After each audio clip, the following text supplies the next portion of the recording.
Welcome to Gen Con's Industry Guest of Honor event, Creative Resilience, Creating in Difficult Times, hosted by Shanna Germain. I'm Peter Atkinson, owner of Gen Con.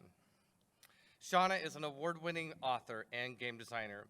She's also co-owner of Monte Cook Games and is currently working on a fantasy novel about story as magic and a role-playing game about fairy tales and mental illness. Shanna will be talking about why creativity matters in hard times and how you can continue to do it despite everything. Please join me in welcoming industry guest of honor, Shanna Germain. Thank you, Peter. Hi. As Peter mentioned, I'm going to talk about creative resilience. Thank you all for being here. This is an act of creative resilience, just to come and spend an hour doing something that you hopefully are passionate about. I can't actually see you guys because the lights are really bright. And I also have a business card in my bra to hold my mic up, so be prepared for disaster. And this is how we learn creative resilience. All right, so today I'm going to talk about a bunch of stuff. First of all, I'm going to talk about what is creative resilience? What does it mean? Why does it matter? And then we're going to talk a lot about how to keep it into your life. Because I'm assuming that if you're here, you are creative, you want to be creative, you're not sure if you're creative, and I'm going to tell you right now that yes, you are creative. Creativity is a huge spectrum. You don't have to make a living. You don't have to be someone who writes every day. If you play with Legos, you're creative. If you do puppet shows with your kids, you're creative. And all of that creativity matters. So there is a huge range of creativity. And we start putting this expectation on creativity, right? That it has to be every day, or it has to make us money, or it has to be somehow this big thing that everyone else knows about. And creativity can be quiet. It can be very, very quiet. It can be one person to another person doing something awesome. So I'm going to talk a little bit today about how to find your creativity, whatever that looks like, how to keep it, because times are, let's be honest, pretty freaking shitty right now for a lot of us. And that's personal, that's political, that's all, it's all a huge scope. And so I'm going to talk about how to overcome that. And then we'll probably do 15 minutes of questions at the end. So if you have questions, write them down, hold them in your head, and I'll do my best to answer them. I'm going to start with a poem, which is by the really fantastic poet, Louise Aldrich.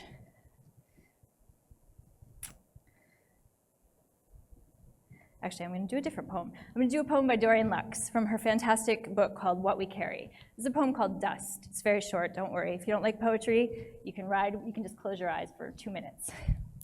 Louise Aldrich's Dust. Someone spoke to me last night, told me the truth. Just a few words, but I recognized it.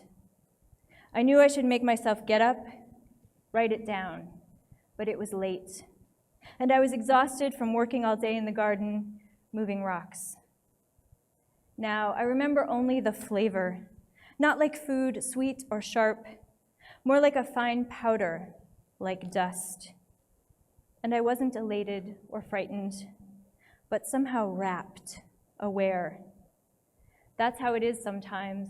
God comes to your window, all bright light and black wings, and you're just too tired to open it.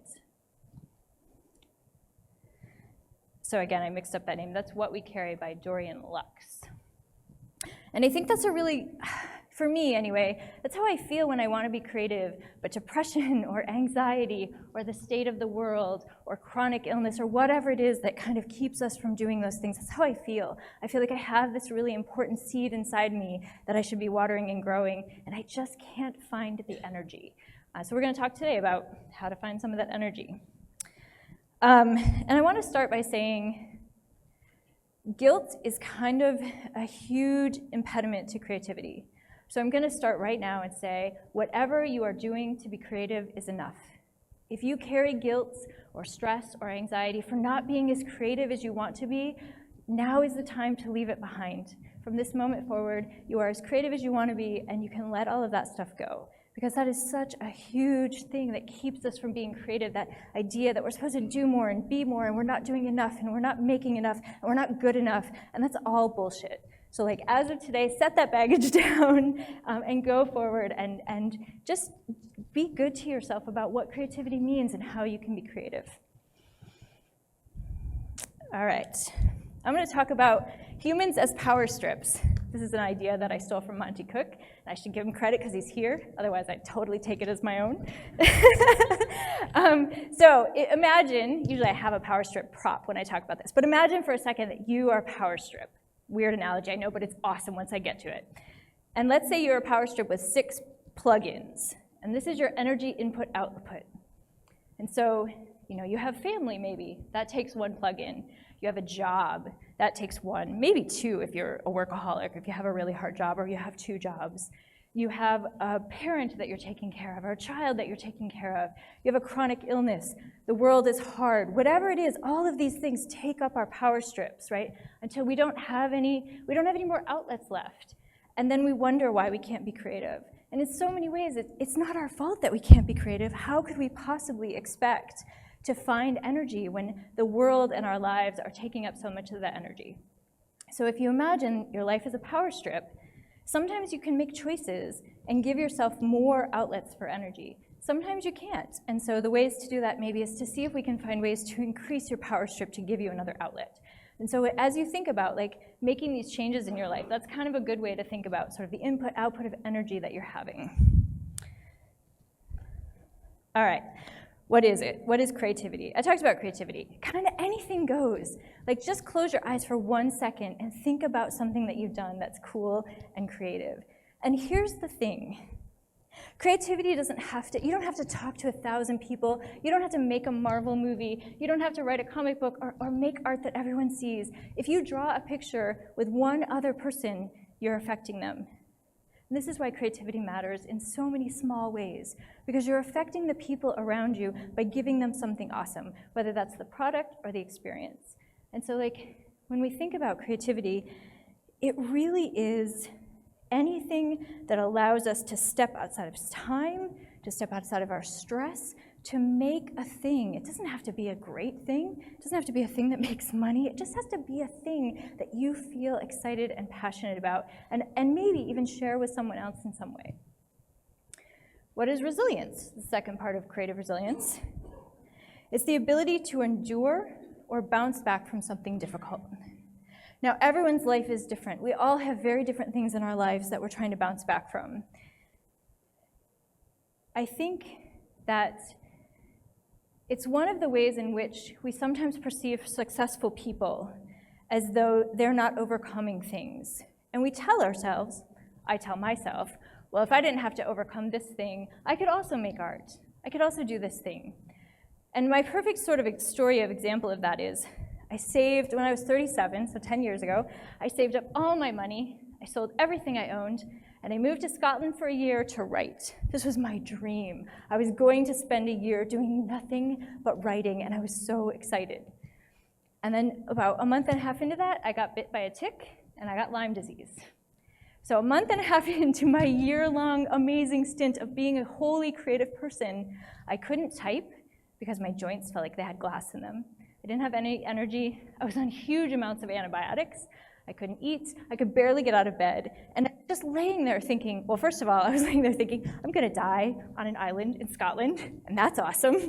And then I was laying there thinking, and I'm not going to get to write. I'm not going to get to create. I'm not going to get to do this thing I love. And after a couple of weeks of that, I was like, this is dumb. This is not how we're spending the next year. Make a different plan. And so I started writing in my head. I started telling myself stories, and I would say the lines over and over again so that I wouldn't forget them until I started to feel well enough that I could write or type again. So I lay in bed for weeks, and I would tell myself stories over and over. This sounds like the worst story ever. Here I am laying in bed, and this island in Scotland was so beautiful, but I was on the 4th floor, and so getting down the stairs in that condition was almost impossible. It was just so much work. It was so hard. And then of course, thinking about getting back up was enough to make sure that I didn't leave the house for a while. And so I would lay in bed, and I would tell myself these stories. It it will not surprise you that most of the stories that I wrote during that time are horror stories. They are so scary because I was scared. I was scared I was going to die. I was scared that, Lyme disease has long-term chronic implications. Very lucky that I don't have very many of those, but I was really, really scared. And so in my head, I was writing these stories about the worst possible thing that could happen, other than Lyme disease, to a creator. And so I wrote this whole book of stories in my head. And, I got very lucky because I was sort of bored of my own inability to do things and decided to make that change. And I feel like that doesn't always happen. And in some ways, having something happen to you that's so abrupt makes it a lot easier for that, right? Sometimes it's these long-term, insidious, long-term depression, chronic illness. The political world is getting harder and harder, and that weighs on us and takes up one of our outlets. Like, there's just so many things that wear us down over time that make it so much harder to find sort of the impetus to go and be creative. All right, so putting it together, creative and resilience, right? How do we overcome all of these things to continue to be creative in our lives? Why does it matter? So first of all, your work matters. You matter. Everything that you do matters. You're probably thinking, you don't have to tell me that, I know that. Or you're thinking, that's not true, depending on which side of that you fall. But I'm telling you it does, and here's why. First of all, other people seeing you be creative, even if it's in a small way, in this time of hardness matters. We know that people who are around other creative people feel better about themselves, they feel inspired, they feel more able to handle the problems of the world, and so does the person being creative. They've even done studies where if you journal for 15 minutes a day after having major surgery, you heal faster than someone who does not. So creativity isn't just helping your brain, it's physically helping your body. It is helping you get better, it's helping you feel stronger, it's helping you be resilient. And it's sort of a cycle, right? Creativity breeds resilience because it teaches you new ways to look at things, it teaches you new solutions, you can overcome things when you're finding new and creative ways to do so. So it becomes a sort of a spiral that can help you keep going. We know it stimulates your alpha waves in your brain when you're creative, which creates a sense of relaxation, and so it helps you mentally as well. And, it gives you some sense of control. Like, everything is out of control. Let's be honest for 1 second. Like, am I the only one who feels like, what is happening and how do I stop it? Like, I feel that way every day. And the only control I have is what I make.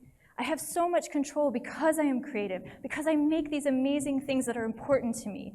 And so there's this sense of taking back control. It doesn't feel big, and maybe when you're doing it, it doesn't feel like anything at all, but it is. And here's some of the ways in which I know this to be true.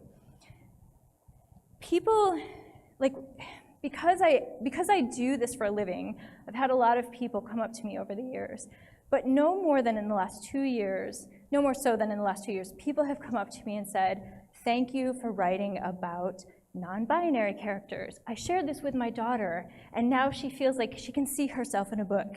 Thank you for writing about gay characters. Thank you for writing about bisexual characters. Thank you for doing this thing in your book that I didn't know was okay. And so in some ways, I'm lucky that I have a big enough scope that people can come to me and say that.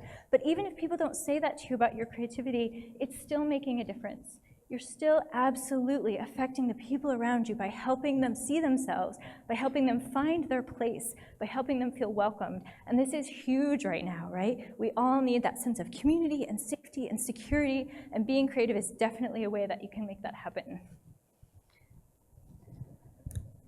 All right, drink, iPad, bras staying intact, we're all good. All right, can you tell I'm getting old? I'm starting to do the... Okay, all right, I'm going to read 2 quotes. This first one is from Irwin Shaw.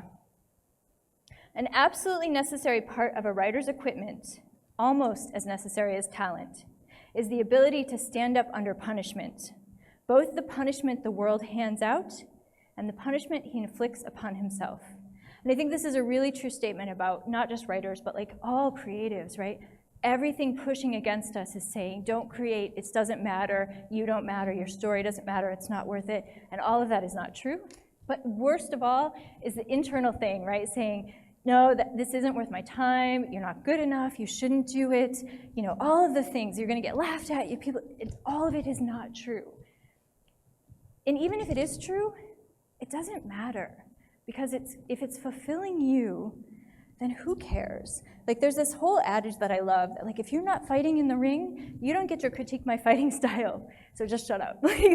So like, if you feel like people are gonna say bad things about what you do, ask yourself, are they doing the thing? Are they taking the risk? Are they trying to do this hard, risky, dangerous thing? And if not, you don't have to listen to them. Here's my second quote. After nourishment, shelter, and companionship, stories are the thing we need most in this world, which is from Philip Pullman. And I absolutely agree with that. If we don't tell stories, how do we know who we are? If we don't tell stories, how do we know what to fight against? If we don't tell stories, how do we know what we love? Stories in all forms, and I think creativity is always a story. Even if you're just making something with blocks, even if you're drawing with your kid, no matter what you're doing, creativity is about telling stories, and stories bring us together. Stories show us our values, and it's more important than ever now, I think, that we do those things, that we show our stories, that we share with the world our values and our commonalities.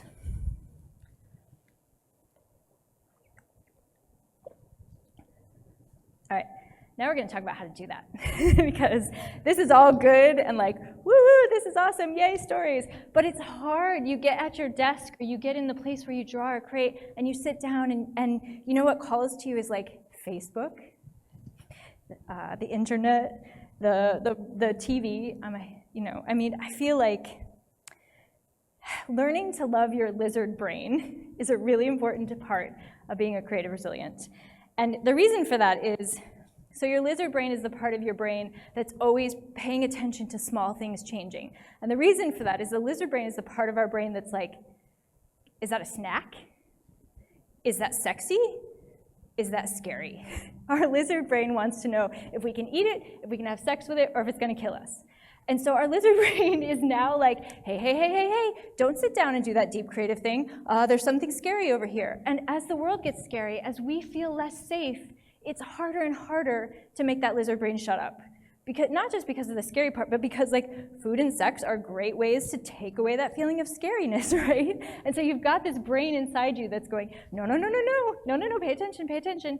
And so learning to love that, learning to use that, I think is a really important part of creative resilience.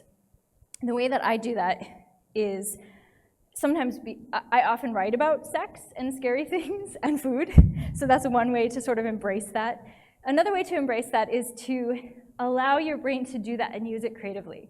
So rather than let it sort of distract you, find ways to put it into your work. Find ways to like let it sink you in. The other way is to just kind of go with it and be like, okay, maybe all of these things are happening, and you know what, I'm gonna do it anyway, which is sort of the hardest part, because your brain is really wired to protect you.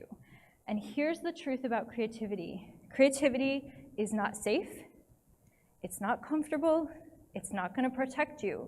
And so if you want to be a creative person, you have to be willing to enter those dark woods, right? You can be the wolf, you can be Little Red Riding Hood with her hatchet, you can be the grandmother with her fire poker, I don't care, but you have to be willing to walk in those dark woods where you are uncomfortable. You have to be willing to sit with your own fears, your own desires. You have to acknowledge the things that you are afraid of or scared of or worried about, and you have to do it anyway. That is the only way that I know. Actually, I shouldn't say have to, because there's really no have to in creativity, but that's the only way that I know to do it, is I've learned to love the dark woods. And sometimes that means like putting on a mask, right? Sometimes when I sit down to write, I pretend I'm the wolf. I'm like, yeah, I'm going in those woods, right? We are going in those woods, we are controlling those woods. I don't care if I go off the path, I don't care if I'm uncomfortable, I don't care if I'm afraid, I'm doing it anyway. And so that's part of that's the hardest part, I think, about creativity, is that it's scary. It isn't comfortable. And learning to sort of be in that uncomfortable space and be okay with that takes practice. It takes a willingness to do that. And I think a lot of us have We have that experience in our real lives, right? We find our chosen family, we find our chosen communities. We have spent a lot of our lives being uncomfortable, not by choice. And so the fact that now I'm saying, go, enter your uncomfortable zone by choice is like, nope. But really, it's only scary in there for you, which sounds silly. But once you start learning to be uncomfortable, once you get used to the dark woods, it stops being so terrifying, and it becomes more of a place of self-reflection and wandering alone. And I think that that's really important. It's hard to be alone in the world today with the internet, right? It's hard to sit with yourself, be who you are, and feel comfortable in that silence and that unknowing. And the unknown is such a huge part of creativity. And in that unknown comes curiosity. And so my other suggestion is invite the devil to tea, which is an old story about inviting your enemy to tea, but it's also about inviting your fears to tea. Because when you invite your fears, you can move from fear to curiosity and say, like, why am I afraid of you, devil? Like, you got a stupid horn and some, and some tail, but that's not scary. Why am I afraid of you? And so you can sit down with your fears and you can be curious instead of judgmental. You can be curious instead of afraid. You can start asking questions about, why am I afraid of this? Why is creativity so hard? Why am I afraid to sit down alone with myself and make a thing? And sometimes those answers are hard. And again, I would wish I could stand up here and say creativity is awesome and it's easy, but you already know that that's not true, or everyone would be doing it. And so it is about sitting with yourself and sitting with your fears and getting used to that and asking questions, bringing curiosity instead of fear. I talked a little bit about taking control. I think that's a huge part. You can take control in a lot of ways in your creativity. You can take control by not showing anyone your work. If the thing that stops you from being creative is afraid of rejection or afraid of someone laughing at you or afraid of not being good enough, don't show it to anyone. Do it just for you for a while until you feel ready.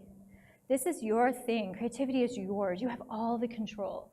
If you're afraid that your creativity doesn't matter because you can't have a big enough voice, then make it matter to you. Make it matter to one other person that you know would be touched by the thing that you're working on. If you're worried that you can't control your own emotions, your own space, right? This is a big fear. I think particularly for women and people who otherwise are not sort of in the heteronormative state, I think we have a huge fear of being too much, right? Of being too passionate, of being too grandiose, of wanting too many things, of wanting them so badly. And I think that keeps us from being creative, right? Because we are afraid of all the things that we are inside. And creativity requires that we embrace those, or at the very least acknowledge them to begin with. And so you have control over those things. Failing. Let's talk about failing.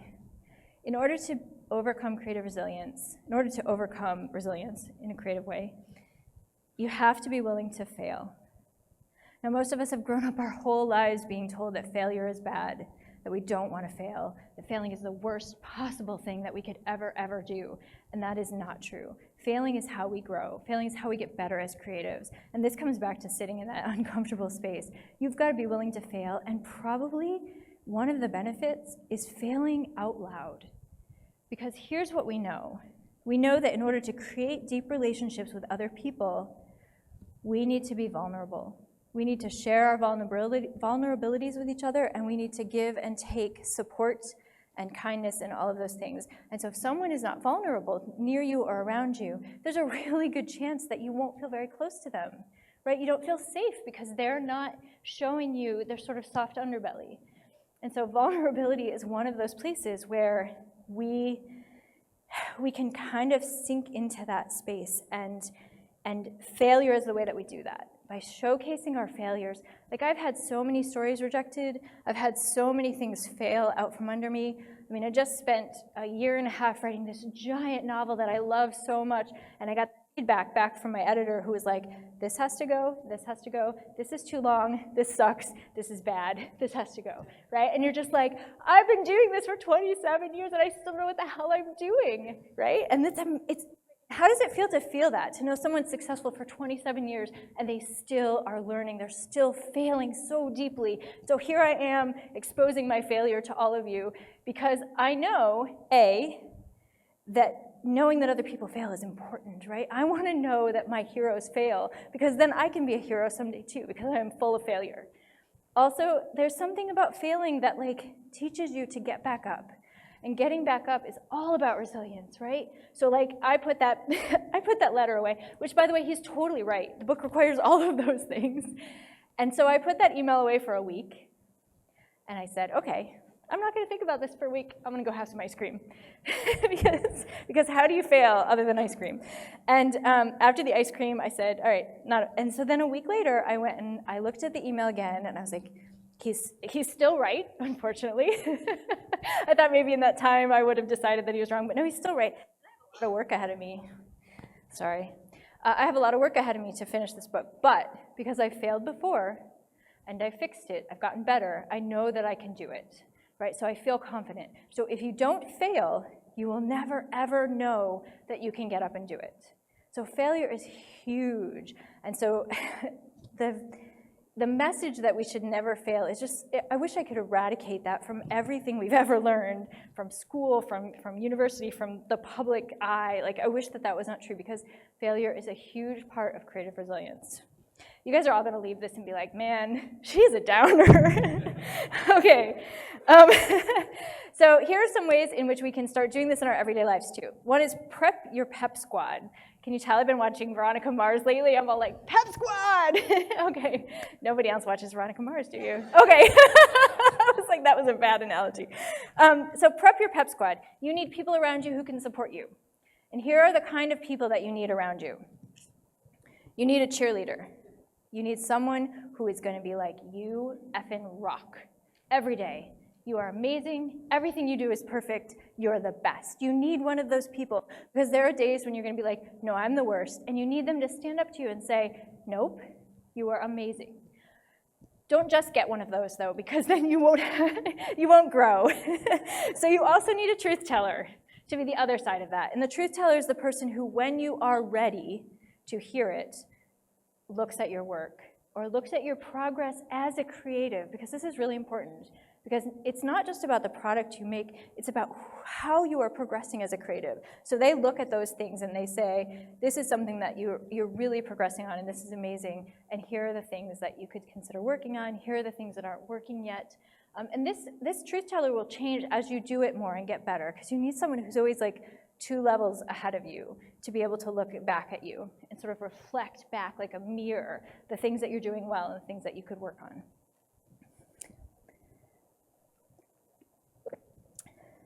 You also need a pusher, not the drug kind, although coffee, yes.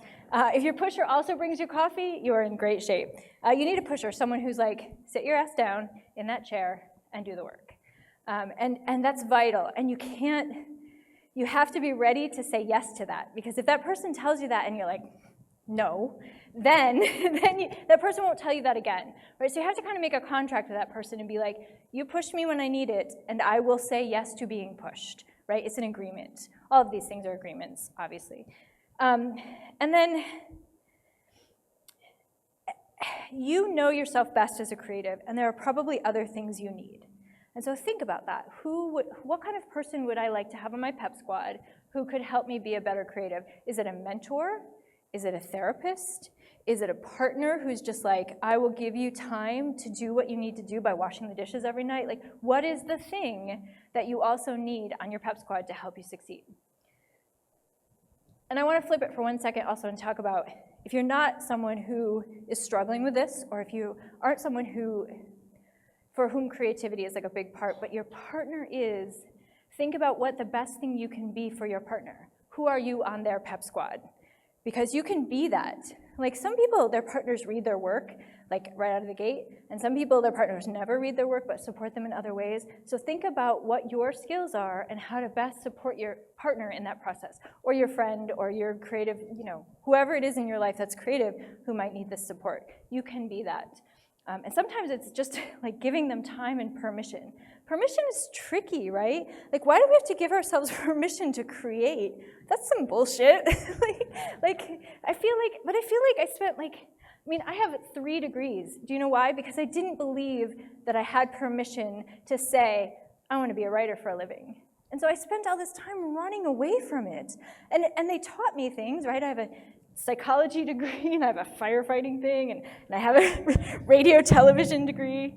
Sorry, guys, up in the booth. And so I spent all this time running away from the thing that I wanted the most because I was afraid and because I didn't know if I had permission. So I'm giving you all permission right now to go do the thing that you love, to do the creative thing. Give yourself permission every day to do this. Okay, I think this is the last one, maybe. And this is make yourself a blanket fort. So here's what this means. Literally, you can make yourself a blanket fort, and that's awesome. But make yourself a safe space to create. Now, this might be a mental safe space. It might be, just like I have a place where I go and sit in the corner and I put my headphones on and no one's gonna bother me for 15 minutes, no one needs me, I'm not taking away from anybody else, and I can do my thing. It might be a physical space, an office, someplace where the door closes, if that's important to you, someplace where the door's open, if that's important to you. It might be a coffee shop. When I first started writing, my process was to walk to the coffee shop and then write there and then walk home. So I thought about writing as I walked to the coffee shop. I could spend, as long as I spent at least an hour and a half writing, I could have a mocha. That was my incentive, because incentives also are important. And then I would walk home and I would think about what I'd written. And then I had a bad experience in a coffee shop where I no longer felt safe. And I tried to keep that process going. I tried to keep going and writing in coffee shops, and I could not. And it took me a long time to admit what had changed. I thought maybe that system didn't work for me anymore, but it was actually a table next to me who was saying derogatory things about the kind of person that I was, although I'm sure they didn't know that. And I just thought, I kept trying to go to the coffee shop and write, and I would go and I would sit and I would look at the internet, or I would maybe read, but I felt like this. You know when you feel like the world is just encroaching on you, and all you can do is kind of scrunch up, and so it wasn't conducive to writing, because how can I be open and honest with my writing and my creativity if I'm feeling like this? And so I started writing at home because I felt safe, and that changed me back into a person who could be really honest in my writing and who could write again.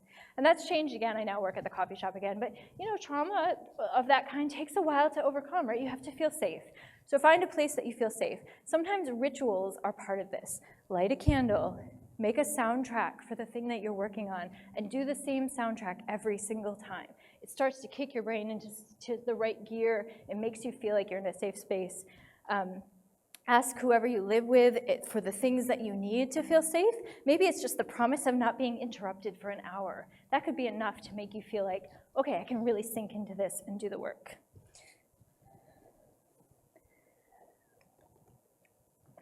Okay, so we're gonna do questions in a few minutes, but I'm gonna give you sort of the roundup of the end, because I know I talked a lot, and there's a lot of stuff. So put it into practice. Make a safe space, have a pep squad. You have permission to create. What you make matters. It matters. It really does. Even if you're the only person that sees it. It matters to you, and that makes you a better, happier human, and that matters to the world. Don't let anyone tell you different. And be good to yourself, right? Like I said, put down the baggage of not being enough, not creating enough, not being good enough. We are in this for the long haul as creators. This isn't like a fad diet where you try to lose, you try to gain 100 pounds of creativity in a day. It doesn't work like that. Creativity is for the long haul. So be good to yourself. Make it work for you. Stop beating yourself up, because that's just so counterproductive to who you want to be and what you want to do. So, conclusion, creativity matters. Creativity matters now more than ever. Stories matter now more than ever. We need all of the creativity and all of the voices that the world can possibly give us right now. And so if you can find a way to make it through that, please do. please find a way to make it through that. If you need help, you can follow me on Twitter. I talk about creative resilience a lot. I also have a very cheap Patreon that talks about creative resilience and offers all kinds of tips on how to stay creative and how to be creative. Follow your mentors. Read about the people who have failed and succeeded. That's so important. And just know that your creativity matters. And I totally believe that you can make it happen. Okay, questions? Peter? Hello. For questions, if you have questions, we'd love for you to approach the microphone over there. If you can't get to the microphone, raise your hand. If you would have difficulty getting the microphone, and we will facilitate. Great. So don't be shy. Please don't be shy. Yeah, here we go. I will answer 99% of anything. I've got myself in trouble with that before.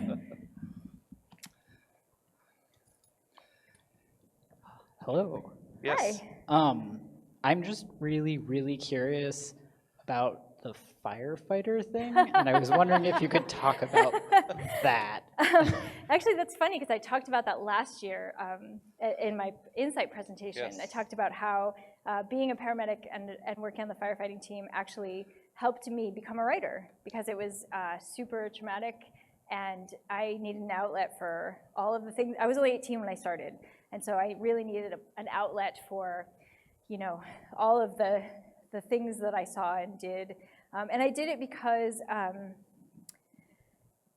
was 18, probably, and I didn't really know what I was getting into. But that also then led to my my psychology degree because I was dealing with post-traumatic stress, and so I have a specialization in post-traumatic stress. So it kind of all rolled into, which is sort of a general answer, but it was sort of a general question. So I hope that's okay. No, that's great. Thank you.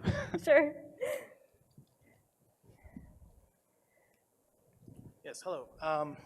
I'm a commission artist, and I find a lot of times when I have a lot of commissions built up, or even if I only have one or two, sometimes I'll get an idea of my own, but I don't do anything about it because I have that commission guilt. Like, I need to be working on that commission or nothing. So Oh, can you boy. suggest any kind of way to get around that? Yes, absolutely.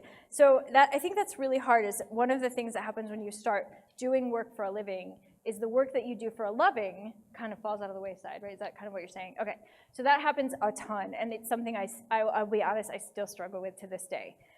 Some tips are find out what your best creative time is and save that for yourself. For a lot of people, that's early morning before the world impedes. For some people, that's late at night.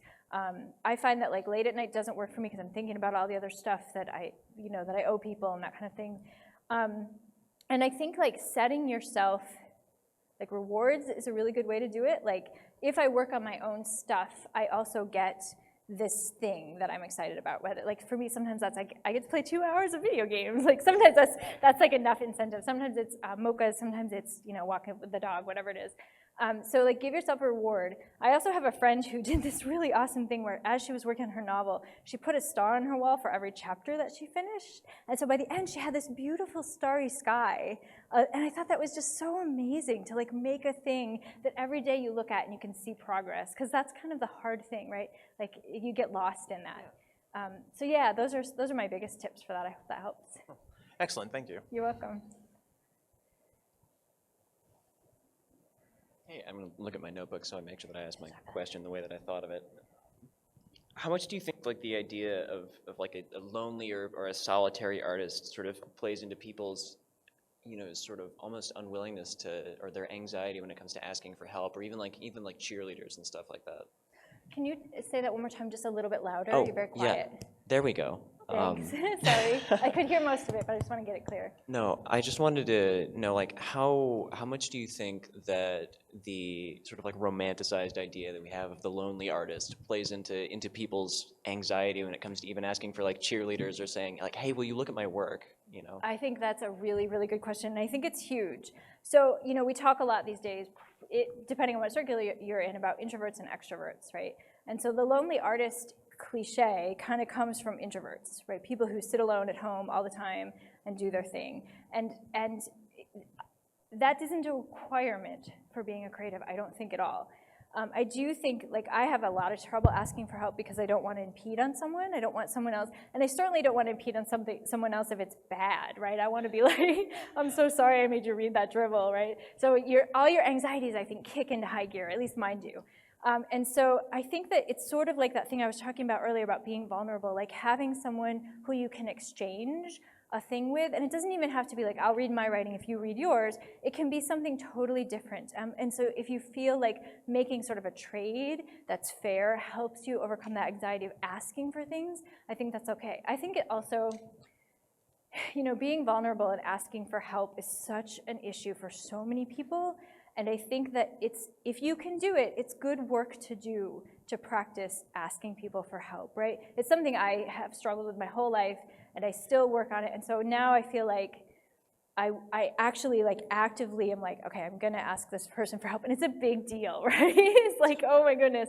And so I think it's a good practice to try and to do more. I do think that there's a lot to be said for spending a lot of time, more time alone with your work when you're beginning than later on. Because in the beginning, your voice can get lost from other people, even people who are trying to be super helpful, you know, and they can be like, this doesn't work for me. And you're like, oh my God, okay, I gotta change everything. And in reality, it didn't work for them, and it's all about them. And so I think being solitary with your art, sitting in that discomfort or that experience or that whatever that is for you, I think is really important out of the gate.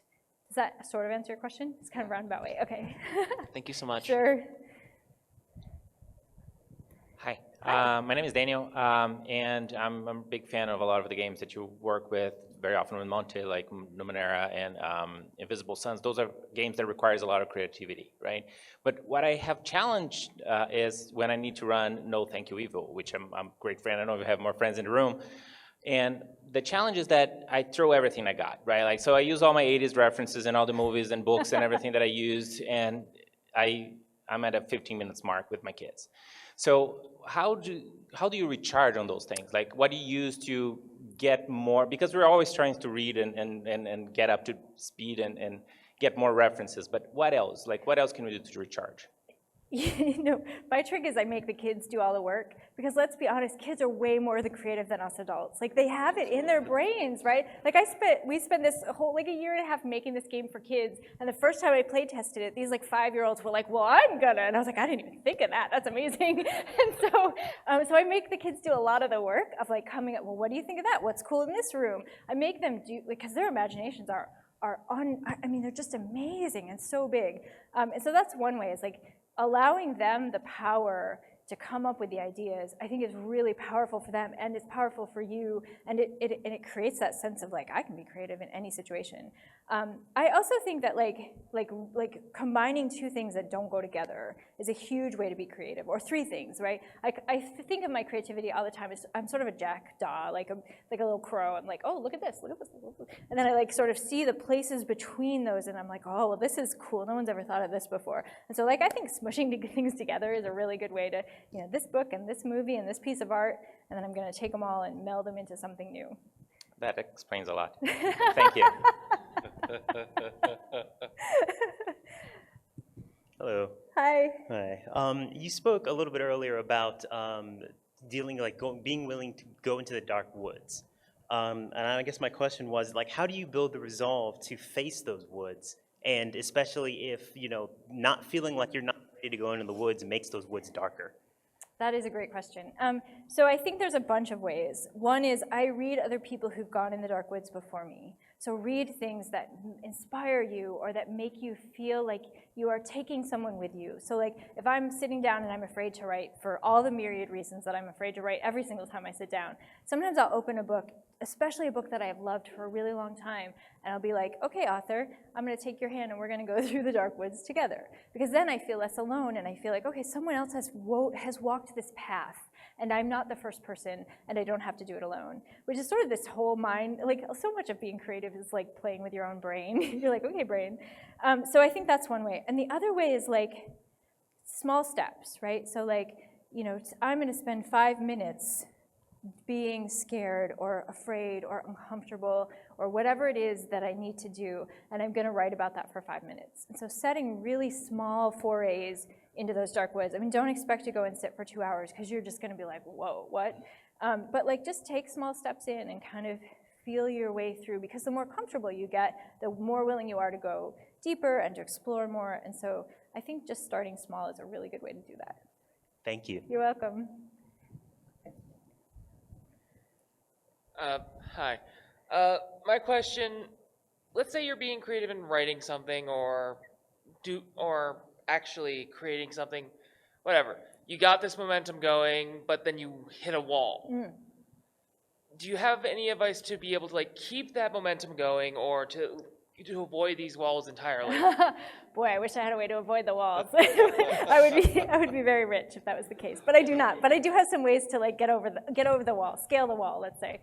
The thing I talked about earlier about making playlists or lighting a specific candle or like these rituals that sort of click your brain in can really help. And they don't help at the beginning. It's like when you listen to like a sleep meditation and for the first week you're like, this is stupid, this is not helping me. But then a week later you're like, he's like, okay, we're gonna listen to sleep, right? So some of it's practice, and setting those up before you hit the wall is really important. So like when I start a new novel, I have a playlist, I sometimes have a candle, I often have like a particular pen that I use in my notebook, so that when I hit that wall, all of those things that remind me of that book are kind of with me. I have those tools, and that can really help. I also think that the wall happens for a lot of reasons, right? I mean, the wall is the resilience that we are talking about here, right? Sometimes for me, the wall is someone gave me a bad review. I once had someone give me a one-star review on a book called Best Lesbian Erotica because it was all lesbians. Not kidding, I'm not kidding. And so like some reviews, you're just like, scale in the wall, that's cool. Other reviews, you're just like, bam, right? They shoot you right in the heart. And so, so learning how to scale that wall as a creative is really important for later when you get published, because it's going to keep coming up. It's just going to be different walls. So the other ways to do that are to like journal about it, figure out why you're hitting the wall. Sometimes I just jump over the wall and start somewhere else in that, like if it's a book or a piece, because sometimes the problem is like the actual infrastructure of the thing I'm working on, and it's not me. And so if I can sneak around and find a different way to enter the project, that works. And often I work on a different project. I like to have multiple projects going so that if I hit a wall on one thing, I can just be like, that wall disintegrated if I leave it there for long enough, and I go work on something else. And so I think if you're the kind of person who can work on 2 different projects at the same time, sometimes that's great. And because what it is your brain's working on that wall while you're working over here, and then when you come back to it, you're like, oh, there's a hole right there. We're just gonna go right through that. I sort of feel like the common advice is to kind of beat your head against the wall, and I don't think that's a great plan. So I think that like just practicing sort of, okay, here's the wall, acknowledge it, and be like, what are we gonna do about it, and make a decision can really help that. I think walking too, like doing dishes, taking a shower, anything where your brain is working because your hands are doing a thing that they know how to do. Like knitting, I know is really common for writers because they can just knit while they're thinking about their book. So anything like that I think is really helpful. Thank you. You're welcome. Hi. So I'm a creator. I do metalsmithing, goldsmithing, and I got out of college recently where I was in an art department where I was surrounded by other creative people doing interesting things, exploring ideas, and I went straight into the business, so I'm now doing jewelry production, but I'm making somebody else's artwork, and it's fulfilling the part of me that needs to be making things and doing things with my hands. But because I'm a really literal and responsive person, I've kind of been starved of imagination. And I'm not really sure how to get my inspiration back, because right now I'm completely dry of ideas for my own work. And I need to build a portfolio for grad school that has to be original work, not the work I'm doing for my boss. Oh boy, that is such a common problem, right? Because here's the weird thing that happens and this happened to me in my career. I wanted to be a writer so badly that I started writing for publications, for magazines. So I was writing these articles for all these glossy magazines. And I was like, but why am I so unfulfilled? I'm being a writer. Like, this is what I wanted to do my whole life. But it was someone else's stuff. They were like, go write about this house. Tell me what you feel about this fashion. How do you dip maple leaves in wax? Or whatever the topic was that someone else told me to go write about. And it was cool and interesting, and I got to write, but it wasn't fulfilling that like deep-seated need to be creative and original. And I think that that's really, really common when people start experiencing success. Let me think about that just for 1 second. So I think that one of the important parts about being creative is that we often have to give something up. We have to choose what to give up. And sometimes what happens is we accidentally give up our passion to make our profit. Like, that's sort of weird, right? But we've got to make a living, so that happens all the time. So how do you keep your passion? Sometimes I pretend that what I'm working on is a secret, and no one else knows about it, and so it's totally mine. And like, if anyone found out about it, it would be really bad. And there's something about that, like having a secret, that allows me to find a passion. And I know that's kind of a weird thing, but it's like it's all mine, and it doesn't belong to anyone else. No one else asked me to do it. It doesn't have a deadline. It's not owed to anyone, and so that sometimes can help reignite that space. I also think that what happens too is there's a limit to how much creativity we all have that we can output, right? And so it's very possible that in order to make it work, you might have to try scaling back your output for work, which might be something like taking sabbatical or taking like your like a weekend day for you. And I know it's hard, right? Time is such a crunch. And I think it sounds like, based on very little advice, that maybe you need creative people around you. Like, that would be my biggest suggestion, is like, go find people who are working on creative things, because you'll leave inspired. And there's something about like, thinking about creativity is being creative.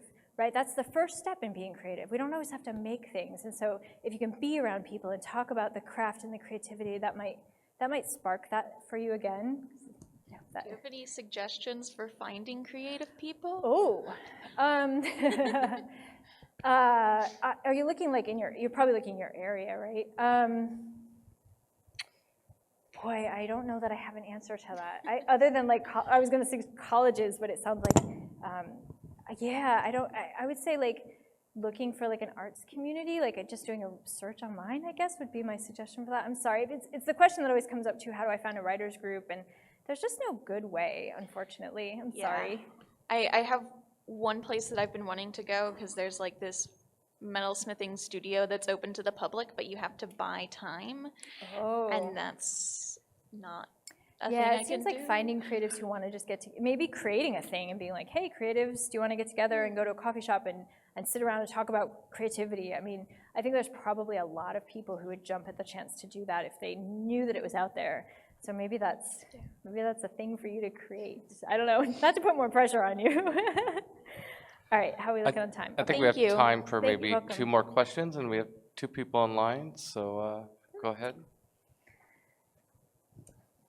Hello. You mentioned the idea of before going into the dark woods, sometimes it's necessary to put on a mask and like, oh, wolf today or grandma tomorrow or whatever. I feel like that sounds uncomfortable and also something that would be good for me, but can you elaborate on what you mean by the whole mask?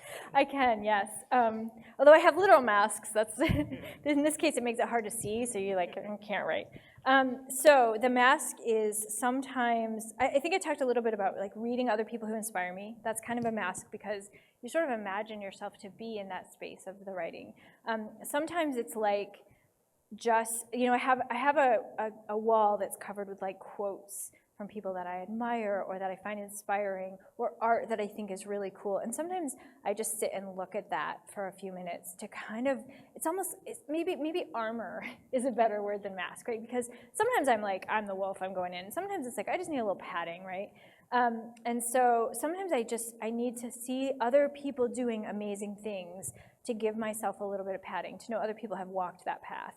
And sometimes it's just as simple as saying like, I'm a good writer, right? Pretending that I believe I'm a good writer when I'm in the midst of saying, you can't do this. And so sometimes that mask is just as simple as, I can do this, I'm freaking awesome at this, I'm gonna do this. and it sounds weird, like after you would think that after doing it for so long, those fears, that persona would go away, but for me it doesn't. I always have imposter syndrome. Like I have imposter syndrome right now, talking about creative resilience. Like it lives within me. And so telling myself, becoming someone who does not have imposter syndrome or who does not sometimes think they're a bad writer is sort of the mask that I put on of like, I'm successful and confident and I can do this. Thank you so much. You're welcome. Okay, our last question. Thank you. Excuse me, I'm losing my voice. That's a sign of a good Gen Con experience. It's a the little first early. day. What are you I doing? would, yeah, Still running games though. yeah. What do you do when you get caught in a situation where someone else has done something so similar to what you've been working on, and now you feel like, I can't do this? Yeah, that's interesting. Here's the thing, like, I think that happens all the time, right? And if you're generally just created something in parallel to someone else, I mean, that's really common. Like, and particularly, like, it happens if you're in a writer's group and you guys are all writing, let's say, fantasy novels, and you're having conversations about things you're finding interesting, and suddenly, like, two people in the writer's group have novels that have unicorns in them. Like, that's not unexpected, right? Because you've been talking about unicorns every week, and so it just sort of sinks into our subconscious. And I think that's true of, like, you know, like media and pop culture and the world events and everything. And so I think that, like, as a collective, there are things we are probably all thinking about right now. And so I think that creating something that runs parallel to someone else happens all the time.